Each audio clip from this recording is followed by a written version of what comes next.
সুখে থাকতে ভূতে কিলোয়। কলুর ছেলে বাপদাদার মতো ঘানি ঠেলে খাবো তা না। স্কুলের মাস্টার মশাই পাঁচুদা বাবার মাথায় কি খেয়াল ঢুকিয়ে দিলেন, সে একেবারে পণ করে বসল ছেলেকে লেখাপড়া শিখিয়ে ভদ্রলোক করবে। তা বেশ, ভদ্রলোকের ছেলেরা লাঙল ধরতে শিখুক আর চাষাভুষোর ছেলেগুলো কানে কলম গুজুক। সব উল্টো না হলে আর কলিকাল বলবে কেন? ভদ্রলোক হতে হবে যখন একবার তার মুখ দিয়ে বেরিয়েছে, তখন মেরে পেটে ভদ্র না করে আমাকে ছাড়বে না। মাস্টার মশাই বিপত্তি ঘটালেন, কিন্তু লোকটি খাসা, একেবারে সদাসী। তাঁর হাতে আমাকে সুপে দিয়ে বাবা ভাবলে ছেলের জন্যে আর ভাবতে হবে না। বিদ্যের সাগর লাফ দিয়ে ডিঙিয়ে ছেলেটা সংসারে একটা বিপরীত লঙ্কাকাণ্ড করে বসবে। যতক্ষণ বাড়ি থাকতো বাবা একদিকে গরুকে ঠেলা দিত, একদিকে আমাকে বই হাতে করে চেঁচিয়ে পড়তে হতো। ঘানির ক্যাঁচক্যাঁচানির সঙ্গে সুর মিলিয়ে দুই গালে হাত দিয়ে কোনোই দুটো দুই হাঁটুর উপর রেখে পিঁড়িতে বসে কপালে চোখ তুলে দুলতে দুলতে সুর করে চেঁচাতুম, কয়াকার ক কাক, দুই একে দুই, দুই দুগুণে চার। গরুগুলো ভাবত ছোঁড়াটা আমাদের চেয়েও অধম, ঘানিও ঠেলে না, তেলও বের করে না, শুধু শুধু চেঁচিয়ে মরে। তার উপরে চোখে ঠুলির আরামটুকুও আমার ছিল না। বইয়ের পাতার দিকে এক দৃষ্টে তাকিয়ে থাকতে হতো। বহুতর কানমলার ভেতর দিয়ে যখন কথামালায় পৌঁছলুম, বাবা আর থাকতে পারল না। শহর থেকে একসঙ্গে একজোড়া জুতো আর একটা ছাতা কিনে আমাকে ভদ্দর আনার পয়লা ধাপে চড়িয়ে দিল। সেই থেকে আমার বইয়ের বোঝা যত বাড়তে লাগলো, সঙ্গে সঙ্গে বাবু আনার আসবাবও বাবা জোগাতে লাগলো। 10 বছর বয়সে একটি 4 বছরের মেয়ের সঙ্গে আমার বিয়ে হলো। মা ছিল না, দেখবার কেউ নেই বলে বাবা অনেক দিন বউ ঘরে আনেননি। আমাকে মাঝে মাঝে শ্বশুর বাড়ি পাঠাতো বটে, কিন্তু সেখানে স্ত্রীর ঠাকুমার সঙ্গেই আমার আসর জমত। সুতরাং স্ত্রী যে কি রত্ন তখনও পর্যন্ত মালুম করিনি। যে বছর ছাত্রবৃত্তি দেব, একদিন হাটবারে বৃষ্টিতে ভিজতে ভিজতে হাট থেকে ফিরে এসেই বাবার খুব চেপে জ্বর এলো। রাত্রে আমাকে বললে, ওরে ন্যাপলা, বৌমাকে আনতে পাঠা, তাকে অনেক দিন আনা হয়নি। বউ এলো, কিন্তু তার সেবা বাবা বেশি দিন ভোগ করল না। ভাদ্র মাসের দিন 7 থাকতেই সংসার থেকে বিদায় নিল। দিন কতক এমন হলো, বাড়িতে ঢুকতেই প্রাণ হাঁপিয়ে উঠত। দাওয়ার উপর সেই তার পিঁড়েখানি, দেয়ালের গায়ে পেরেকে ঝোলানো ছেঁড়া ছাতা, দরজার পাশে হুঁকোটি, সব ঠিক আছে, কেবল নেই আমার বাবা। ছেলেবেলা থেকে মাকে পাইনি, বাবার কোলেই মায়ের কোলপাতা ছিল। একটি দিনের তরেও মনে পড়ে না যে বাবা কখনো গায়ে হাত তুলেছে। ঘানি তো ছেড়েইছি, তারপরে আবার বই ছেড়ে এবার বউ নিয়ে পড়ল। পরিবারটি আমার নেহাত নিন্দের ছিল না, কিন্তু কি বলবো, দেহে তার রাগ ছিল বড় বেশি। 13 বছর তার সঙ্গে ঘর করেছি, তবু বেঁচে আছি। মানুষের প্রাণ এতই কঠিন। সে যখন রাখত, পোষা কুকুরটার লেজটা তার পেটের সঙ্গে সমান হয়ে যেত। আমার লেজ নেই, কিন্তু সমস্ত দেহটাকেই ওই লেজের মতো গুটিয়ে ফেলবার ইচ্ছে হতো। মেয়েটাকে যখন জন্ম দিলে ভাবলুম এইবারে রাগের ঝাঁজ কিছু মরবে। উল্টো হলো, আগে একজনের উপর রাগ ফলাতো, এখন আরেকটাকে পেলে। ফুলি 4 বছরেরটি হলে তাকে এমনি বেদম মার আরম্ভ করল যে আমি দেখতে না পেয়ে বাইরে বেরিয়ে পড়তুম। বললে বিশ্বাস করবে না, অসহ্য হয়ে 2-3 বার তাকে মেরেওছি। কিন্তু সে মার শেষকালে গিয়ে পড়ত আমার ফুলুর পিঠেই। তাতে তার দুঃখের হিসেব বেড়েই চলত। কিন্তু আমার ফুলুরানির কি সহ্যগুণই ছিল। তার এক মাথা ভোমরার মতো কালো কুচকুচে কোঁকড়া চুল ছিল। সে চুল মুঠো করে ধরে যখন তার মা দেয়ালে মাথা ঠুকে দিত, ওগো, তখন যে আমি উন্মাদ হয়ে যাইনি, সেইটাই আমার জীবনের সবচেয়ে আশ্চর্য। বলিনি তার কি সহ্যগুণই ছিল। চোখ দিয়ে দরদর করে জল পড়ছে, আর আমার গলা জড়িয়ে ধরে বলছে, বাবা তুই ভয় পাস নে বাবা, আমার কিচ্ছু লাগেনি, আমি তো লাগে বলে কাঁদি নে, মারবে না, ছেড়ে দেবে বলে কাঁদি। সেই একরত্তি দুধের মেয়ে, তার সেসব কথা মনে হলে বুক ফেটে যায়। আবার এদিকে ফুলুর মা তাকে যত্ন করতে কুসুর করত না। সাজি মাটি দিয়ে তার কাপড় কেচে একেবারে ধপধপে করে রাখত। সে যা যা খেতে ভালোবাসত নিজের হাতে তৈরি করে রেখে দিত। ফুলি কোনো জিনিসের জন্য আবদার করলে সে যেমন করে হোক 7 ক্রোশ তফাতে গিয়ে হেঁটেও তা জুগিয়ে এনে দিত। কে জানে বাপু মেয়ে মানুষের মন, যার জন্যে কোনো কষ্টকে কষ্ট বলে গায়ে মাখত না, বুঝি না তাকে আবার কোন প্রাণে ধরে ঠ্যাঙাত। এই সময় ফুলির রোজ ঘুষঘুষে জ্বর আসতে লাগলো। বোধ করে কোনো রকম ঠান্ডা লেগেছিল। সেই জ্বরে একেবারে মাকে ত্যাগ করল। মার কাছে শোবে না, মার কাছে ওষুধ খাবে না, আমি ঘরে না থাকলে এক ফোঁটা জলও মার হাত থেকে নেবে না। সেদিন ফুলির জ্বরটা বেড়েছিল। পিদিম জেলে দিয়ে বউ পথ্যি তৈরি করতে গেল। আমি ফুলুকে গল্প বলে ভোলাবার চেষ্টা করছিলাম। খানিকক্ষণ চুপটি করে থেকে আমাকে ডাকলো, বাবা। কেন রে? আমার নাম ফুলরানী হলো কেন? বলছি, আমাদের উঠানে তোর ঠাকুরদা অনেক ফুল গাছ লাগিয়েছিল। তুই যখন হলি সব গাছে তখন ফুল ধরেছিল। একদিন তোর মা একখানা কাঁথা পেড়ে সেখানে তোকে শুইয়ে রেখে কি করতে ঘরে গেল। আমি চেয়ে চেয়ে দেখি যত ফুল ফুটেছে সবচেয়ে আমার ছোট্ট ফুটফুটে মেয়েটি সেরা, তাই তোর নাম দিলুম ফুলরানী। দেখো বাবা, আজও ঠিক তেমনি ফুল ফুটেছে। চিরদিনের মতো ফুলুর কথা বন্ধ হলো। আমার কাঁধে তার মাথাটি লুটিয়ে পড়ল। কতক্ষণ এমনি করে তাকে নিয়ে বসে রইলুম জানি না। কোন সময় তাকে বিছানায় শুইয়ে রান্নাঘরে ছুটে গিয়ে চেঁচিয়ে উঠলুম, ওরে শয়তানি, আর আমার ফুলরানী চুলের মুঠি তুই ধরতে পারবি নে, সে তোর কাছ থেকে পালিয়ে গেছে। কথাটা কিছু করা হলো। তখন কি আমার জ্ঞান ছিল? কিন্তু সেদিন থেকে তার মুখে আর রাগ ছিল না। যখন তার মাথায় রাগ চাপত, সে 2 হাতে নিজেকে ধরে ঝাঁকানি দিত। তাতেও ঠান্ডা না হলে কবাটে মাথা কুটে রক্তপাত করে ছাড়ত। এই রকমে কোনো মতে দিন কাটতে লাগলো। একদিন আমরা দুজনে পথের ধারের ভাঙা বেড়াটা সারছি। দেখি একটি ছোট মেয়ের চুল ধরে টানতে টানতে এক মা রাস্তা দিয়ে হনহন করে গালাগালি দিতে দিতে চলেছে। আর মেয়েটা, ও মা আর মারিস নে মা, আর মারিস নে মা বলে খোকরে খোকরে কাঁদছে। আর থেকে থেকে তার মার হাঁটু জড়িয়ে জড়িয়ে ধরছে। আমার স্ত্রী সেই শুনে পাগলের মতো ছুটে চলে গেল। পরের দিন পুকুরে তার দেহ ভেসে উঠল। আমি শুধু বাকি রইল। ঘরটি আমার ভেঙে গিয়ে আমাকে ভাসিয়ে দিল। সারাদিন বাইরে বাইরে কাজ করি, কিন্তু কার জন্য এত খাটছি? যখন চেতন হয় সমস্ত শরীর মন ভেঙে পড়ে। একদিন পাঁচু দাদা বললেন, দেখ ন্যাপলা, তোকে এত বলি তবুও তুই দ্বিতীয় সংসার করবি নে। এক কাজ কর, তোর ফুলির মতো একটি ছোট মেয়ে নিয়ে মানুষ কর। মনে করিস তোর ফুলি ফিরে এসেছে। এ তো মন্দ কথা নয়। মেয়ের খোঁজে ফিরতে লাগলুম। নিজের জাতের মধ্যে কাউকে পেলুম না যে মেয়ে বিলিয়ে দিতে চায়। শেষে অনেক খোঁজ করে একটি মেয়ে পেলুম। সে বোবা আর কালা, নইলে মেয়ে দেবে কেন? তার মাথা ভরা কালো কোঁকড়া চুল দেখেই আমি তাকে কোলে তুলে একেবারে বাড়ি নিয়ে এলুম। এরও নাম দিলুম ফুলরানী। সে তো কেবল মানুষের মতো নয়, অবলা জন্তুর মতো আমার পোষ মারলে।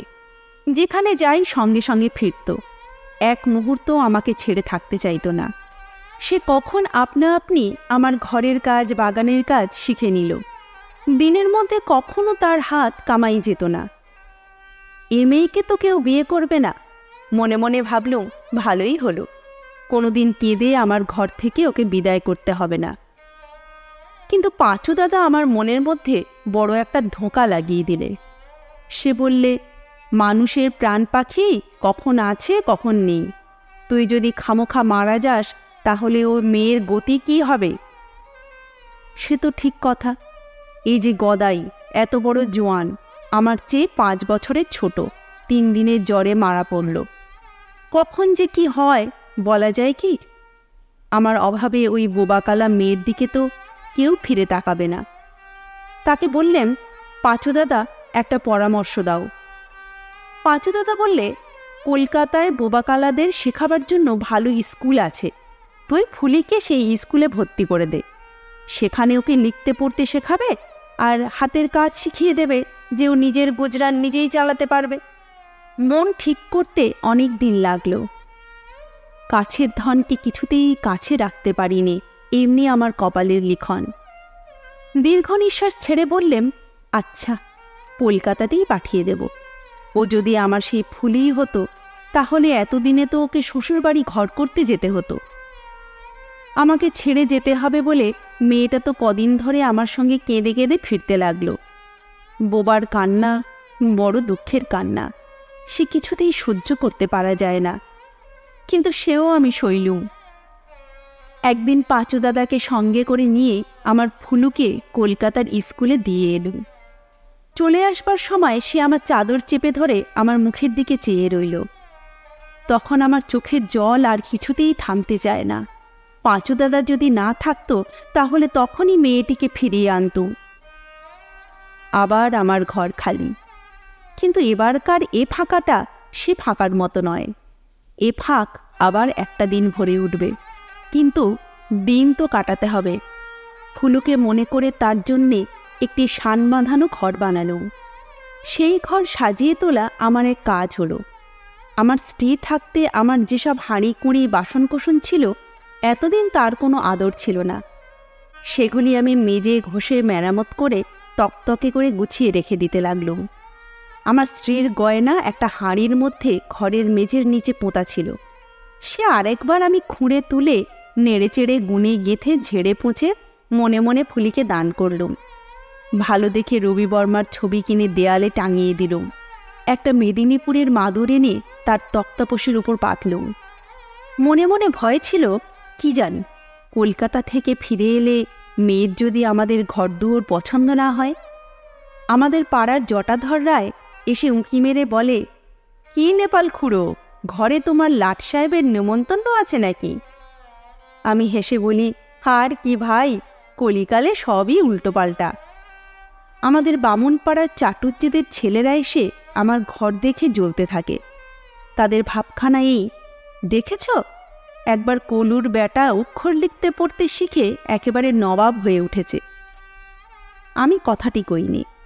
এ ঘর যে আমি কার জন্যে সাজাচ্ছি সে তো গাঁয়ের কোনো লোক জানে না। তারা বলে, পিপিলিকার পাখা ওড়ে মরিবার তরে। 2 বছর গেল, আমার ফুলরানির শিক্ষার মেয়াদ শেষ হলো। আমার আকাশ জুড়ে আজ আগমনীর গান বাজছে। তখন পুজোর ছুটির সময়। আমাকে তো প্রতিমা গড়তে হয়নি। আমার ঘরে আমার বোবাকালা মেয়েটির মধ্যে পার্বতী এসেছেন। বামুনপাড়ার চাটুজ্যেদের ঘরে যে প্রতিমা দাঁড়িয়েছে, সে কি আমার এই উমার চেয়ে বেশি কথা কইতে পারে? আমার সব স্বাদ মিটল। আমার মতো হতভাগা যা আশা করতে পারে, তার চেয়ে অনেক বেশি সুখে আমাদের দিন যেতে লাগলো। কিন্তু কাছের ধনকে দূরে নিয়ে যাওয়ার জন্যই জগৎ জুড়ে দিন রাত ষড়যন্ত্র চলছে। বিধাতার কোনো এক পেয়াদা আছে, সে হার গাঁথতে দেবে না, সে সুতো ছিঁড়বে। এবার আমার বুকের মানিককে বাইরে ছিনিয়ে নেবার জন্যে কোথা থেকে একটা দূত এসে উপস্থিত হলো। একে কোনোদিন চিনি নে, কিন্তু তবু ঘরের মধ্যে এর পথ আটক করতে পারিনি। বয়স তার অল্প, 25 কি 26 হবে। চোখ দুটো কেমন তার ভাবে ভোলা রকমের, নধর দেহ গৌরবর্ণ। তখন পড়ন্ত বেলা, আমাদের বাড়ির সামনের রাস্তায় তাকে দেখলুম, কিন্তু কোথায় যে সে যাবে, কিছু যে তার দরকার আছে এমন বোধ হলো না। অথচ আমার ঘরের মধ্যেও আসে না কেন? একবার মনে হলো পথ হারিয়েছে। পথ জিজ্ঞাসা করবার জন্য কোনো মানুষ খুঁজছে বুঝি, কিন্তু পাশ দিয়ে গরুর গাড়ি নিয়ে গাড়োয়ান গেল, তাকে কিছুই জিজ্ঞাসা করলে না। আমি ঘর থেকে বেরিয়ে তার সামনে গিয়ে দাঁড়াতে সে চলতে আরম্ভ করলে। তাই দেখেই আমার সন্দেহ হলো, লোকটার কিছু একটা মতলব আছে। তাকে ডাক দিলুম, ও মশায়। কথাটা সে কানেই নিল না। আরও গলা চড়িয়ে বললুম, শুনছেন মশায়? শোনারও কোনো লক্ষণ নেই। যাক, যে যেতে চায় তাকে যেতে দেওয়াই ভালো, ডাকাডাকি করে লাভ কি? কিন্তু তারপরে দেখা গেল যেতে মোটেই সে চায় না।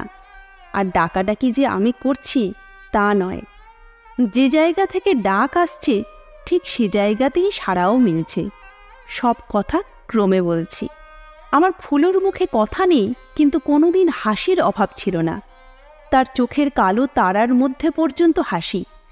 কদিন দেখছি সে হাসিও আজ বোবা হয়ে এসেছে। বিধাতা তো তাকে চুপ করিয়েই রেখেছেন, কিন্তু সকল দেহ যে তার কথা কইত সেও যেন আজকাল বন্ধ। তার শরীরে আর ঢেউ খেলছে না। যদি জিজ্ঞাসা করি, ফুলি তোর কি হয়েছে মা, অমনি একমুখ হাসি দিয়ে সে তার জবাব দেয়। কিন্তু সে হাসি কেমন যেন ফ্যাকাশে। আজ পর্যন্ত কখনো তাকে এক মুহূর্ত কাজ কামাই করতে দেখিনি, কিন্তু সেদিন সকালবেলা দেখি বাঁশতলায় চুপটি করে বসে খিড়কির পুকুরটার দিকে কেমন হয়ে চেয়েছিল। আমার মন খারাপ হয়ে গেল। ভাবলুম, বোবা মন অন্ধকার, সেখানে সব জায়গায় আমাদের দৃষ্টি চলে না। বোধহয় পূর্বজন্মকার কোনো একটা দুঃখ সেখানে জমা হয়ে আছে। সেদিন মহাজনদের হিসেব চুকাতে গিয়েছিলুম। ফিরে আসতে সন্ধে হলো। বাড়ির সামনে আসতেই দেখি সেদিনকার সেই মানুষটা আমারই বাড়ি থেকে বেরিয়ে ঠিক আমার সামনে এসে পড়ল। তাই বটে, চোর না হয়ে তো যায় না। হাত চেপে ধরল। দেখি আঙুলে তার আংটি। এই আংটি তো আমি ফুলুকে দিয়েছিলুম। আংটি তুমি কোথায় পেলে? কোনো জবাবই করে না। ভারী রাগ হলো। তাকে হিড়হিড়ি করে ঘরের মধ্যে টেনে এনে আমার চাদর দিয়ে কষে তাকে খোঁটার মধ্যে বাঁধলুম। লোকটা তবু একটা কথা বললে না। তার ভাবখানা এই, আমাকে বাঁধাটা অনাবশ্যক, না বাঁধলেও নড়ব না। ভাবলুম থানা থেকে চৌকিদার নিয়ে আসি, কথা বলাবার ফোন দিয়ে তারা জানে। এমন সময় ঘরে ফুলু এসে পড়ল। লোকটাকে দেখে তার মুখ সাদা হয়ে গেল। হবেই তো, ওরই হাত থেকে তো আংটি ছিনিয়ে নিয়েছে। আমি জিজ্ঞাসা করলুম, ফুলু এ তো তোমারই আংটি। সে ঘাড় নেড়ে জানালে, হ্যাঁ। আমি বললুম, ভয় করো না, একে আমি এক্ষুনি পুলিশে দিচ্ছি, আর উৎপাত করবে না। দেখি ফুলুর চোখ দিয়ে টসটস করে জল পড়তে লাগল। যত বলি কাঁদিস কেন মা, ততই তার কান্না বেড়ে যায়। আমার এই কাহিনী আর কি বলবো? এইটুকু বললেই সবাই বুঝতে পারবে, যেখানে এ গল্প শেষ হলো সেখানে ফুলির কান্না ফুরিয়ে হাসি দেখা দিল। কিন্তু সে হাসির রং বেলফুলের মতো ফুটফুটে নয়, রক্তকরবীর মতো লজ্জায় টুকটুকে। আংটি চুরিটা প্রমাণ হলো না বটে, কিন্তু চুরি করে নিয়ে গেল যার আংটি, তাকে, আমার ফুলু রানীকে। কেমন করে জানবো? বোবাকালাদের স্কুলে পুরুষদের বিভাগে এই ছেলেটা পড়ত। সেইখানে দূরের থেকে বোবায় বোবায় চোখে চোখে দেখা এবং শোনা দুই। নিঃশব্দে সব কথাবার্তা হয়ে গেছে, অন্তর্যামী ছাড়া কেউ শোনেনি। আমি জিজ্ঞাসা করলুম, জাত কি? জাতে মেলে না। পণ্ডিতের কাছে গেলাম। সে বললে, বিয়ে তো চলবে না। ফুলুকে এসে বললুম, ও ফুলু, জাতে বাঁধে যে। তার মুখ শুকিয়ে এতটুকু হয়ে গেল। সেদিনটা আর কিছু বললুম না। রাতও কেটে গেল। পরের দিন দেখি তার চোখ দুটো ফুলে লাল হয়ে উঠেছে। তখন তার চোখ দুটি থেকে বিধান পেলেন, যারা বোবাকালা তারা সবাই এক জাতের, যারা কথা কয় তাদের জাতের আর সীমা সংখ্যা নেই। ছোড়াটা সাহেবের বাগানের মালি। আমার ফুলরানী সেই ফুলের দেশে রাজত্ব করতে চলল। তারপরে দিন কতক আমি কাটলেন। ভাবছি, আর যাই হোক, মরতে তো পারবো নিশ্চিন্ত হয়ে। লিসেন চ্যানেলে আজকে শুনলেন মাধুরীলতা দেবীর লেখা চোর।